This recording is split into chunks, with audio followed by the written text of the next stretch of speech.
Hello beautiful beings, and welcome back to the channel. Hit that like and subscribe button if you would, and let's get on with it. So what happens when you get out of the toxic and karmic relationships? Greater health, greater wealth, greater love, greater clarity. You're gonna find yourself in a whole new dimension. These karmic and toxic relationships are beneficial in short term, and they are detrimental in long term. It's like homeopathic medicine. If you chug the whole bottle, you'll actually be ingesting too much of the poison, but if you take it in little drops and in the recommended dose, you will be ingesting enough of the poison to create the cure, because your body's immune system starts creating the cure. And that's what I see in karmic and toxic relationships.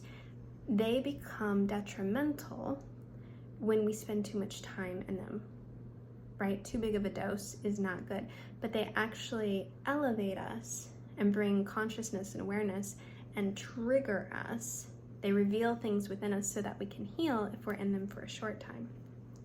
So if we're in them and we do the work, I mean, some people are in them for a couple months, some people are in them for decades or more.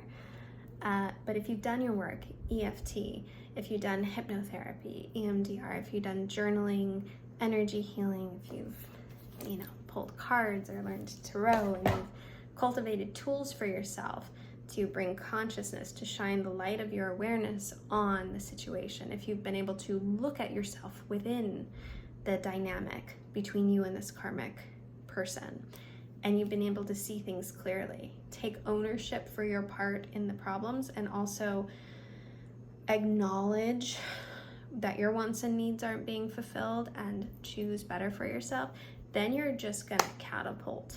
When you leave that relationship, you're gonna reap so many rewards. And it's funny because I see so many people in karmic relationships that they will not leave because they've invested so much in them, and they're like, I need to get the reward. This person needs to change. We need to get over this and get through this. And it's like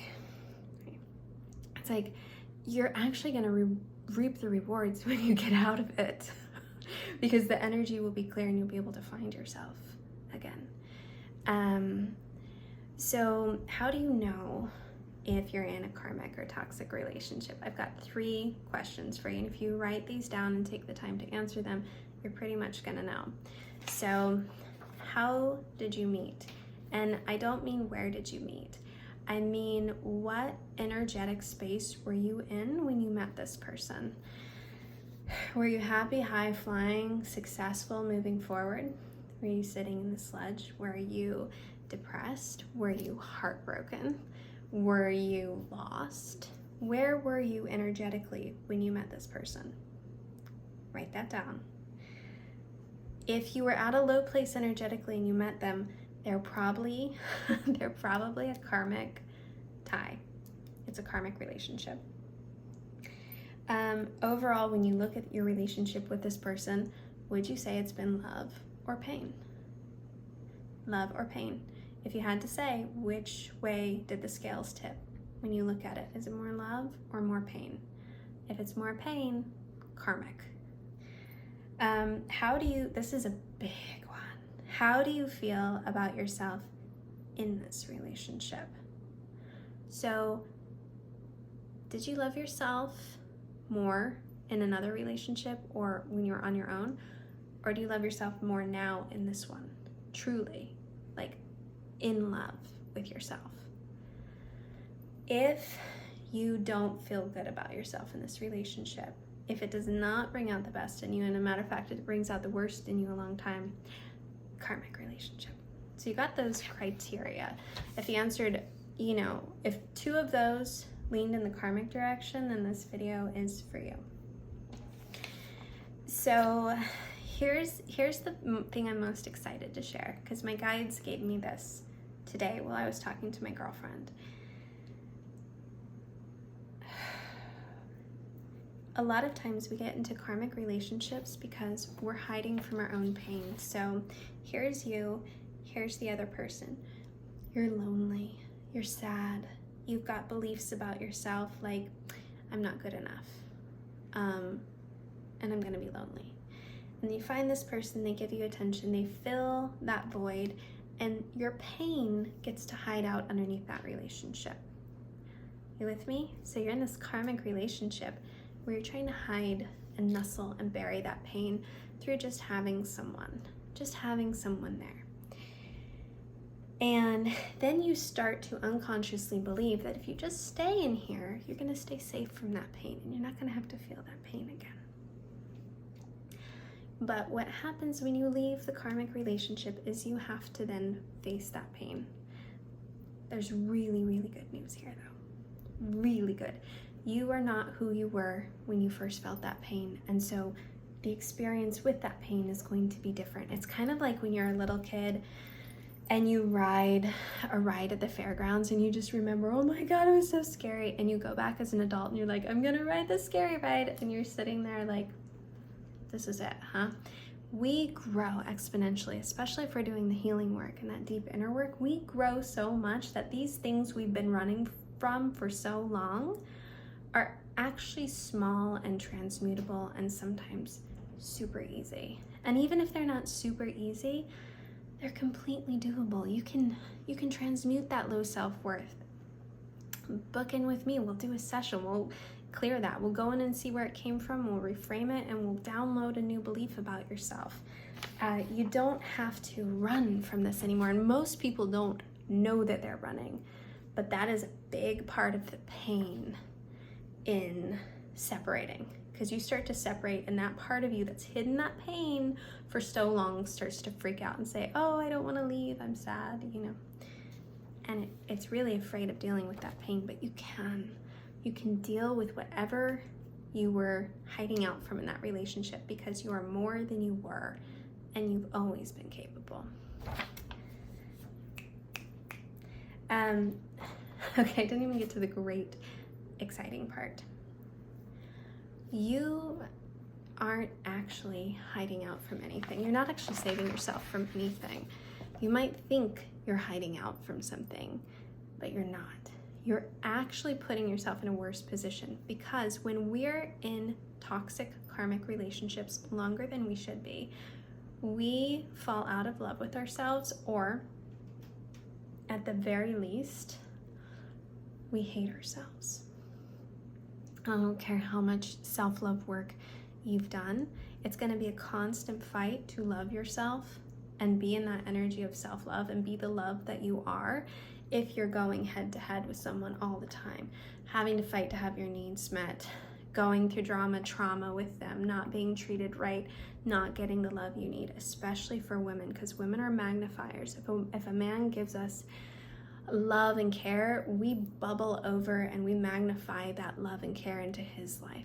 It's like you give a woman a sperm, she makes a baby. You give her a house, she makes it a home. You give her groceries, she makes you a meal. Women are magnifiers, and so if you give her hell, she's gonna give you hellfire.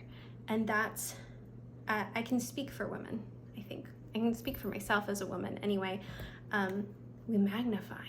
We magnify everything. So if you're in this toxic relationship, you're going to magnify all the crap that's going on in it, and it's going to magnify through you.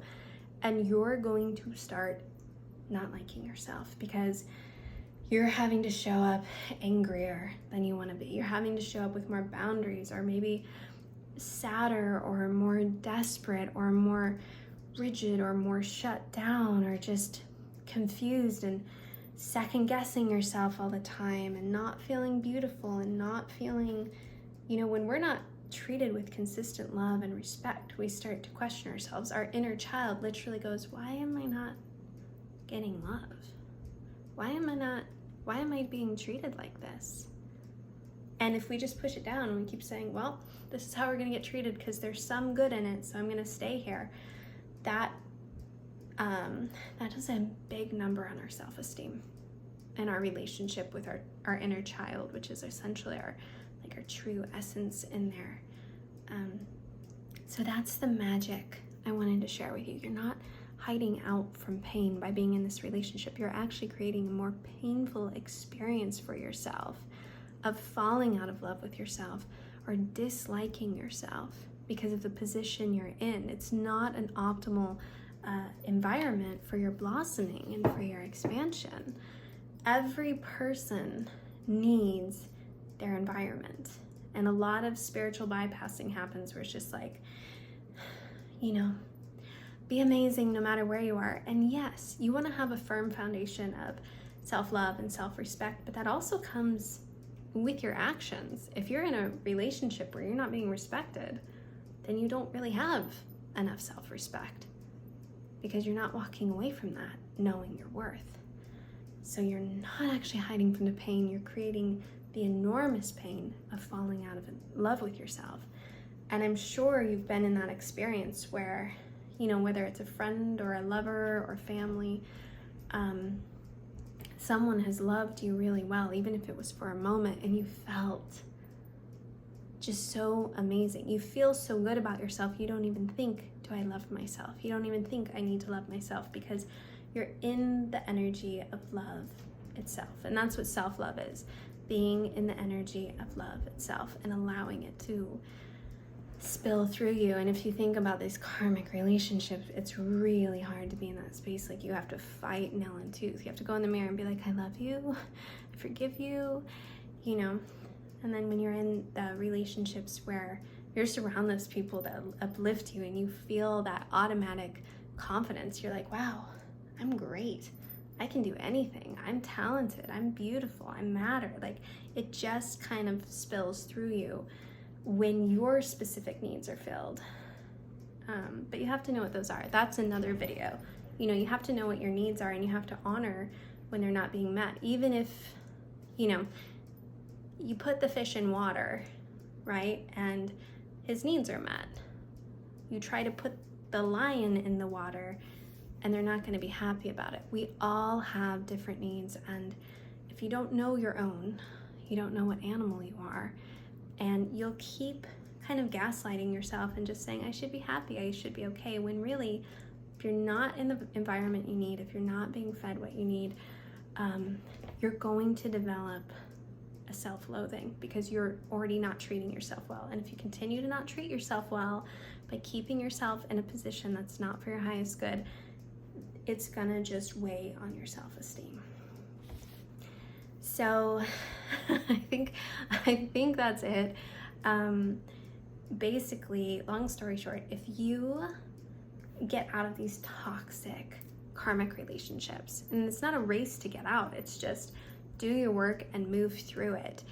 On the other side, you're gonna pop up, because when you get free of that tie which you've been feeding enormous amounts of energy into, come on, if you could take that time back, you could make a multi-million-dollar corporation. Like, that energy is absolutely precious, and it is a wealth and a treasure trove, and we will constantly spill it into relationships that aren't serving us, lifting us, or making us love ourselves more. And it just doesn't make any sense. So how do you know if you're with a karmic relationship? If you wrote it down, you have an answer. And have you done the work on yourself within the relationship? Are you feeling like, okay, it's time to move forward? And are you excited to feel the automatic self-love that's going to kick in when you're no longer in exchange with someone or someones that make you feel unloved? And that's it. So I hope you enjoyed the video. Please comment below and let me know what you got out of it, if you had some ahas or if you have stories to share. Again, please like, subscribe. I've got my website listed below if you want to work with me one-on-one. I have a booking page as well, and I will see you on the flip side.